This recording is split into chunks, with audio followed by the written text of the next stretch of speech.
What's up, everyone? I'm Gordon. This is my top 10 moments in House of Leaves, not properly organized. Shit.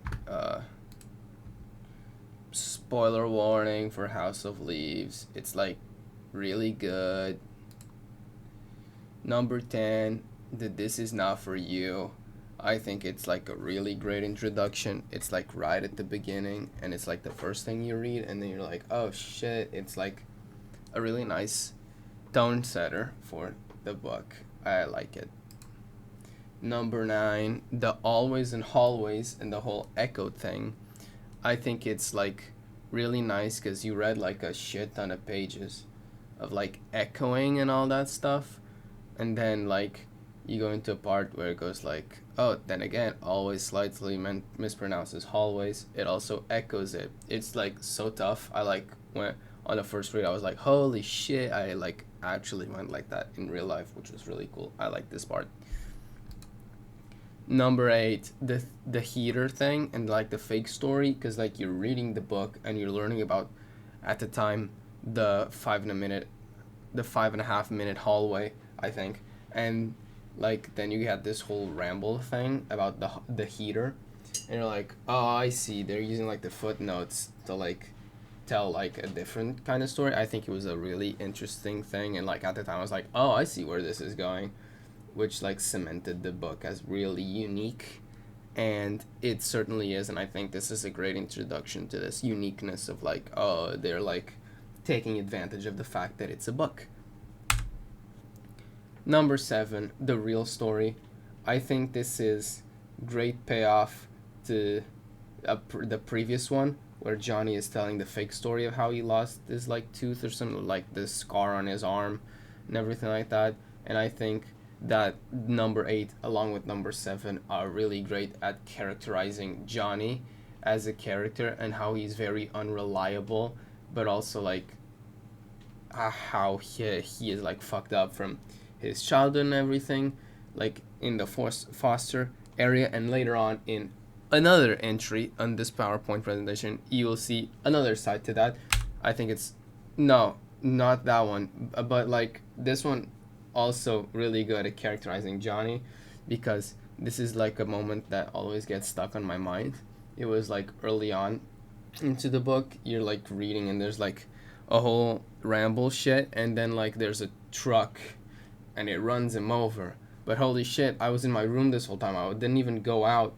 And you're like, oh, I see what's happening. Like he's hallucinating. He's going crazy. Like how Zampano was all crazy, and how everything like that. And you're kind of getting to wonder, like, oh, what is real? What's not real? It like really gets early on. You introduce this idea that everyone's lying. Everyone's a fucking liar. The Davidson thing isn't even a real thing immediately off the bat. Like all of this is fake. They're all liar, pants on fire. And I think that's really nice because it's like it's crazy. It's so crazy. And I think this scene really sets it in how crazy this shit's about to get. Then you have this chapter 17. The whole like this is like on the final parts of the book, which I think is just great throughout. The final parts of the book are amazing. I chose this one specifically because it has the letters where Davidson is talking about Delisle and like who Delisle was and everything like that, and you're getting to like, oh shit, it was the kid that died on the photo and everything, and it's like really great characterization of Davidson. And I think the chapter after this one is a really great characterization of Karen.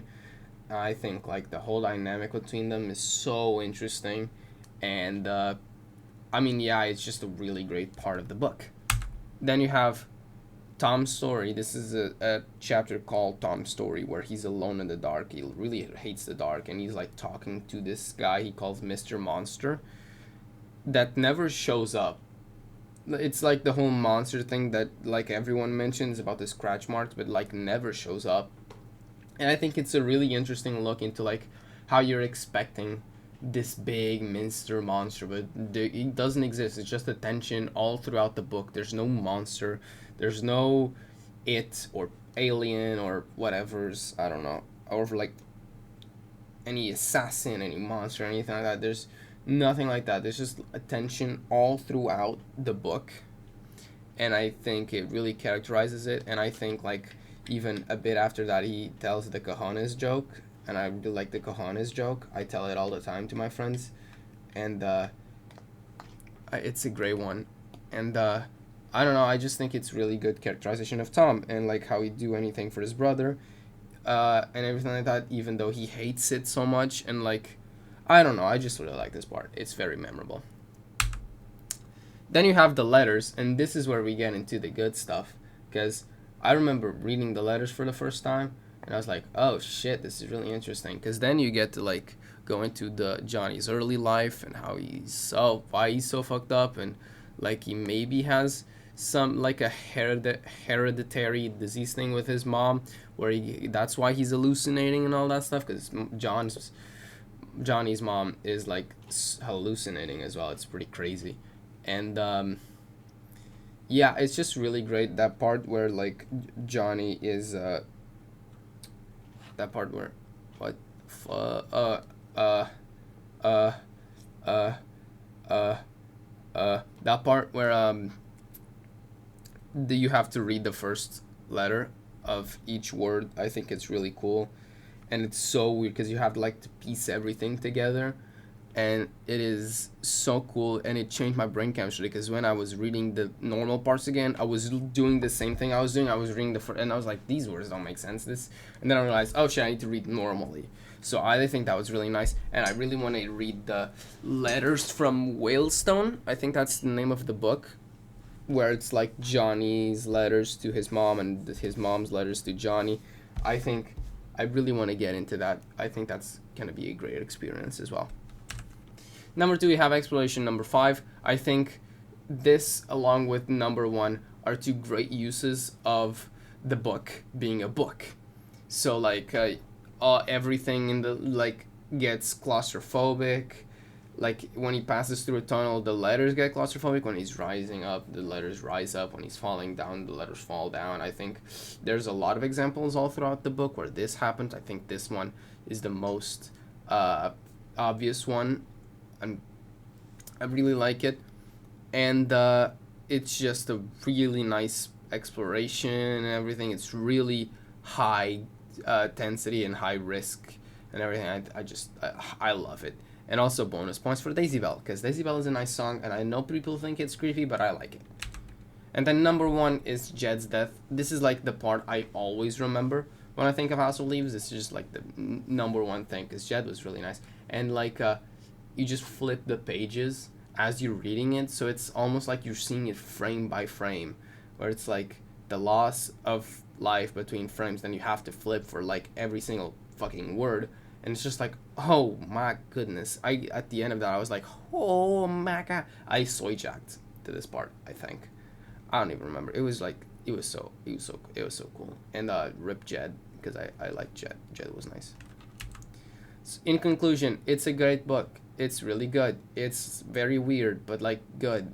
And it's like my favorite book, and it's a really good book. And also, I love this book. It's a really good book. It's like my favorite book ever. And this presentation was really good because I got to reminisce about the book. I really love this book, and it's my favorite book, and I like this book. Thank you for watching. I appreciate your attention. Bye-bye.